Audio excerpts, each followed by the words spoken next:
其实还有一个波斯卡的赌注论，他说呢，这个人如果信上帝，假设上帝存在，那你信仰者就可以获得无限的幸福。那假设这个上帝不存在呢，你不会失去什么。但是反过来，如果真的上帝存在，你不信上帝，那你就这个万劫不复了，对不对？所以它是一个标准的赌注呢。这个标准的赌注呢，它是不是代表一种信仰？其实波斯卡他的本意是好的，他是希望大家走向信仰这条道，但是结果我们后来人把信仰者看作赌徒，就像我们中国的这个烧香拜佛，你把它看成商人，因为他跟佛祖在做交易，对不对？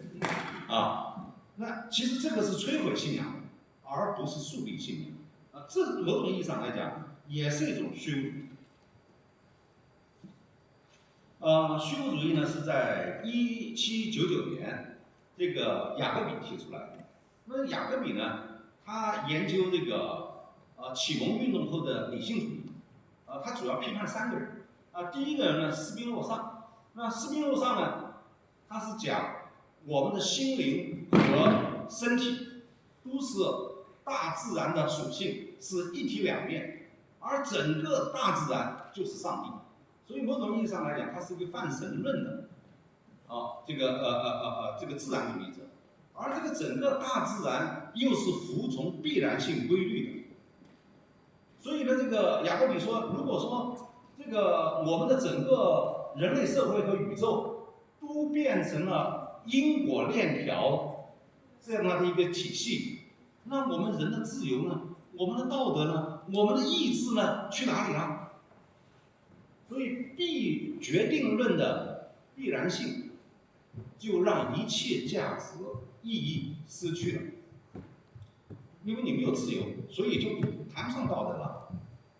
那么第二个，他研究康德，因为我们知道康德有几句名言，第一句话叫“物质体不可知”，我们认识到的只是事物的现象，我们无法抵达事物的本质。事物的本身是什么样子的，我们不知道我们只是把事物看作什么。那第二句就是知性为自然立法，因为所有的现象必须要通过我们的感性直观形式和我们的先验范畴来对我们的感觉经验进行加工。所以这个加工以后，这个感觉经验这个现象必须完全符合我们的知性范畴。所以他说知性为自然立法，这个呢就是在哲学上就是一种哥白尼革命，就是原来我们认为我们的认识去符合事物，哥白尼做了一个颠倒，说事物必须符合我们人类的认知形式这是他说的第二句话第三句话叫理性为自我立法那么这个理性呢，是指人的实践理性是我们道德的基础。实践理性产生绝对命令让我们自我服从，所以我们才是自由的。如果是服从他律，那你就是奴隶。所以这种自我服从就叫自由。那么这个道德的基础的实践理性和知性后面的这个纯粹理性，我们都可以把它叫做理性，只不过是纯粹理性负责是认识论意义上的，而实践理性是道德伦理层面上的。这两个理性其实是一个理性，但是这一种理性，它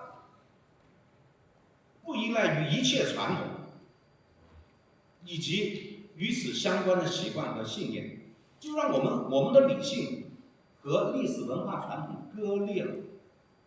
然后这个鲜艳的自我，我们的鲜艳范畴怎么来的？我们的实践理性是怎么来的？他没有交代清楚。那么在这儿就变成鲜艳的自我替代了上帝。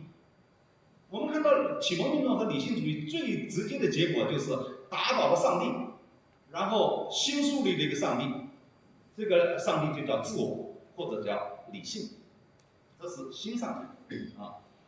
那么第三个呢，就是费希特。那么费希特呢，是在康德的哲学的基础上更进了一步，所以费希特自称我比康德还要康德，因为在这个费希特这儿，他已经把认识论和实践论统一了。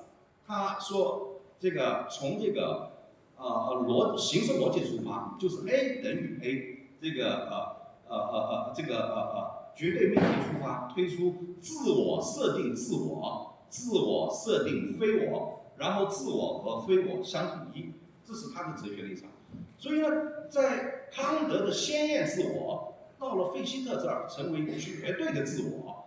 我们的自我的意识，我们天地万物的对象，都是自我设定出来的，这变成